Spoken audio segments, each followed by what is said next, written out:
Europe Matin, Dimitri Pavlenko.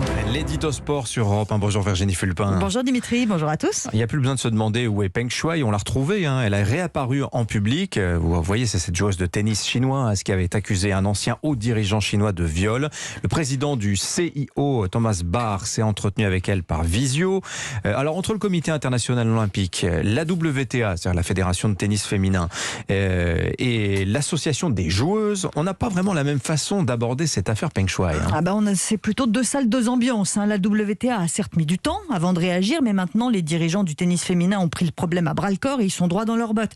Peut-être que vu l'ampleur de la mobilisation mondiale, ils se sont dit qu'ils avaient plus à gagner à engager un bras de fer avec la Chine plutôt que de chercher à éviter l'affrontement pour protéger leurs intérêts. Sans doute que ça a joué, mais peu importe finalement. Aujourd'hui, la WTA ne lâche rien et c'est ce qu'on doit retenir parce que c'est suffisamment rare qu'une instance sportive tienne tête à un pays comme la Chine.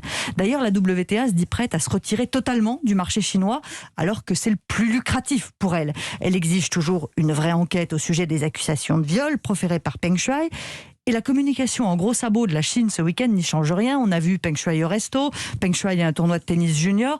D'accord, on a la preuve qu'elle est en vie, mais rien ne nous dit qu'elle est libre de ses mouvements et de ses paroles. Donc, la WTA n'est pas convaincue et elle le fait savoir.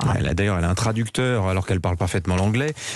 Voilà. Donc, et puis de l'autre côté, il y a le CIO, le Comité international olympique. Lui est beaucoup moins critique vis-à-vis de la Chine. C'est le moins qu'on puisse dire. Est-ce que ce serait parce qu'il y a des Jeux Olympiques à Pékin dans 2 mois? Vous croyez ? Non, j'ose pas y croire. Thomas Bach, donc le président du CIO, s'est entretenu pendant une demi-heure avec Peng Shuai ce week-end, très bien.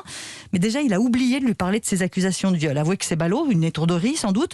Et que dire du fait que pendant cet entretien, comme vous le disiez, Peng Shuai ait été accompagné par quelqu'un pour l'aider à parler anglais. Vous croyez vraiment qu'au bout de 15 ans sur le circuit, elle a besoin de ça à d'autres? Elle est sous surveillance, c'est tout. On va pas s'y laisser prendre. On sait que Peng Shuai est en vie, mais libre, ça j'en doute.